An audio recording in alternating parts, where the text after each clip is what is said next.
All right. Hi, my name is Abby Ray. I'm a junior studying mechanical engineering at Miami University. And I'm a member of Cohort 9 of the Lockheed Martin Leadership Institute within the College of Engineering and Computing at Miami University. So, welcome back to our Where Are They Now series, where we're connecting with alumni of the Leadership Institute to see where they are in their journeys and where those journeys have taken them since graduation. So today we're welcoming Katie Bueltel of Synchrony. She graduated in 2019 from Miami and was a member of Cohort 6. So welcome, Katie. Thanks, Abby. Glad to be here. Glad to have you. So do you mind first off telling us about yourself and what you've been doing in your career since graduating? Yeah, so like you said, I only graduated like a year and a half ago, but I did go out and join Synchrony as a member of their business leadership program, which means every 8 months I get a new role. So even though I've only been out for only a year or so, I've seen a lot of different areas of the business. My first rotation was actually in new client integration. So working in our retail card space on new clients who wanted to have a private label credit card or dual card for their business. So working on Harbor Freight or and Verizon to launch them with a Synchrony credit card, which was really exciting and a really cool space to be in. My next rotation, which just ended a couple weeks ago, was as an authentication scrum master. So utilizing some of the agile principles that we talked a little bit about in Lockheed and working on our authentication space, which is our team specifically focused on how we identify and verify that when you use your phone, you're who you say you are, and like your phone number matches up with who should be accessing the account and all of that, which is a little big brother, but really cool and interesting space. Um, and then my third rotation that I just started on Monday is care credit partner integration. So still learning a little bit about what that space will be like. But I'll be working with new hospital systems and new healthcare providers and different technology partners to offer them our care credit card, which is a healthcare credit card. You can use it to make payments on dental or plastic surgery or a lot of different areas that insurance doesn't always cover. So really excited to get into that space and kind of work with the team there. Yeah. That's super exciting. So how has it been then transitioning into a new role in the middle of everything that's going on? A little crazy. um, Thankfully, I did have a little bit of experience. My second rotation started actually the day that we closed our offices because of the pandemic, or sorry, the day after. And so we had a little bit of experience there getting to know people virtually and how to kind of set yourself up for success, what conversations you need to have, who you need to have them with, the information you need to get earlier rather than later.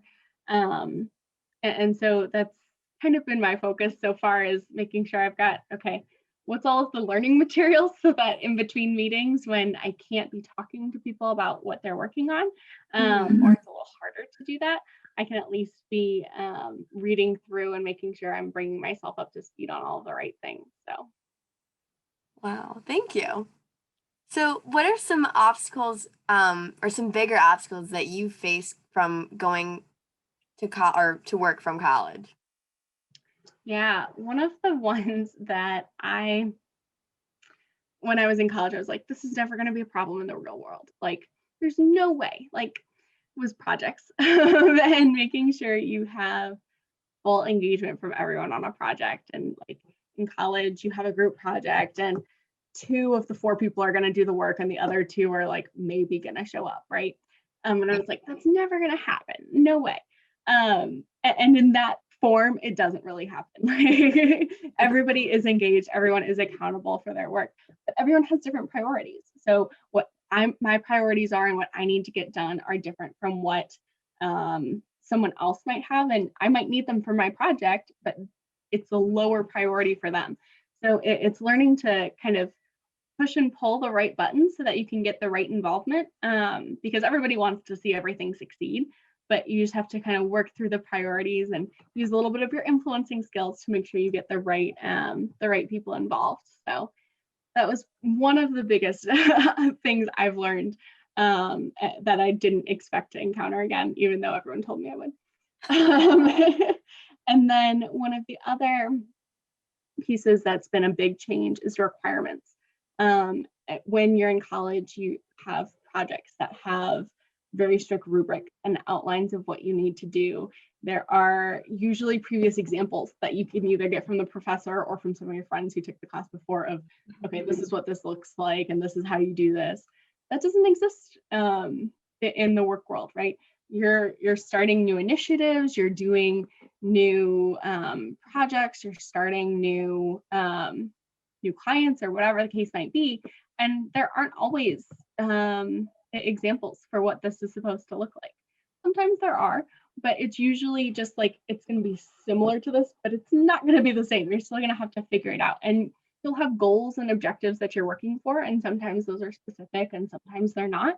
But a lot of it is you working with your manager or whoever else is on the project to make sure that what you're creating and putting forward is really meeting what they're trying to get. So you have to really be in kind of constant contact with everyone to make sure that you're getting all of the right information so you can put together the right project, proposal, PowerPoint, whatever the case might be. Instead of, your professor gives you your assignment, you go off, you do it by yourself, you don't really ask questions. It's completely different in the work world.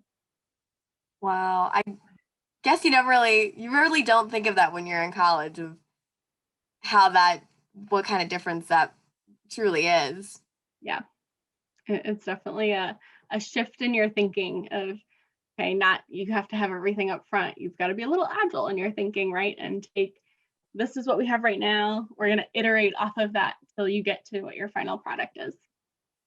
Wow. So you mentioned, agility, so that you learned within the Institute. So what else did you learn in the Leadership Institute that has made a huge difference in understanding what's going on all around you?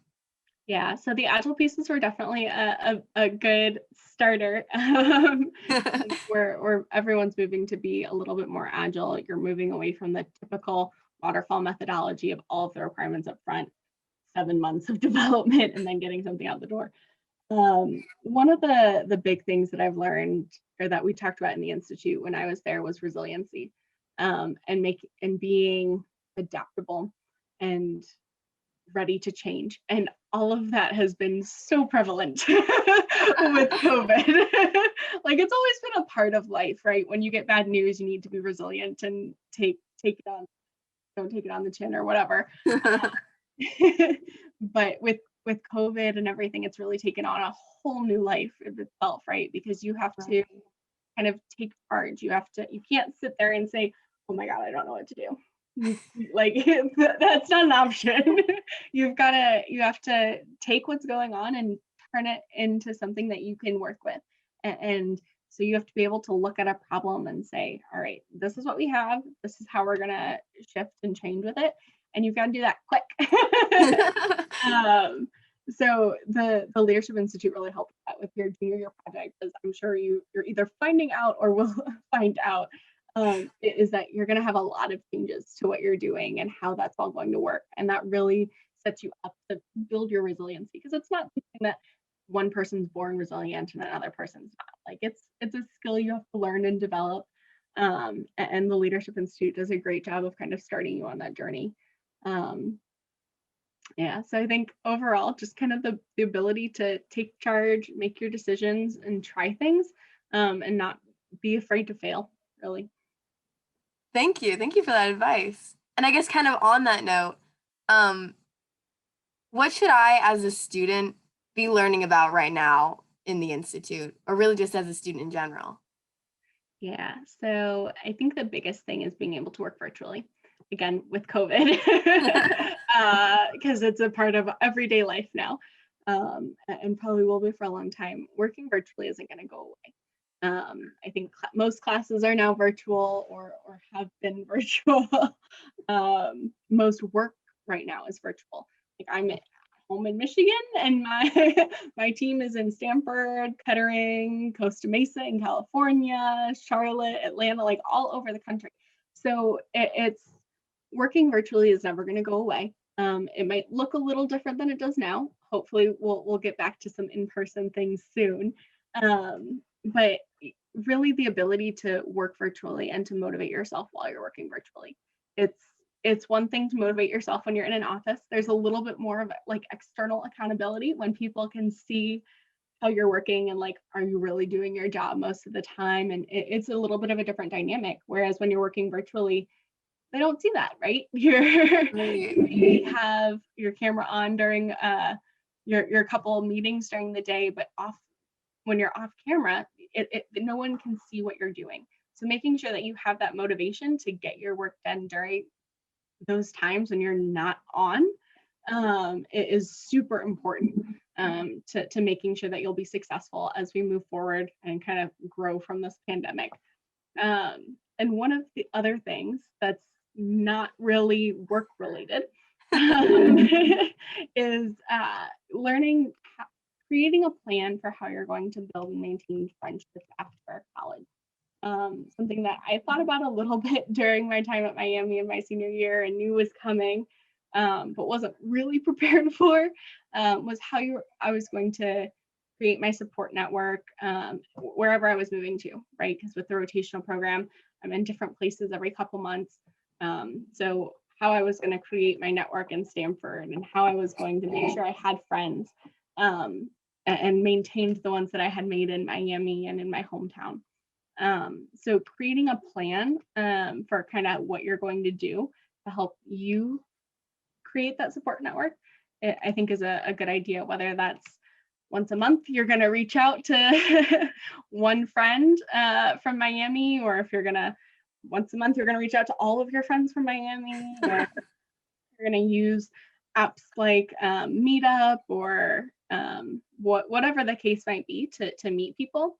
But kind of having some ideas of what that might look like.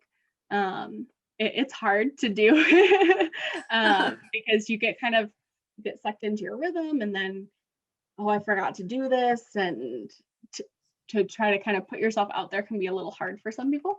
So thinking about it in advance before you graduate and move away from all of the clubs and organizations that you have at Miami, I think it would be a good idea.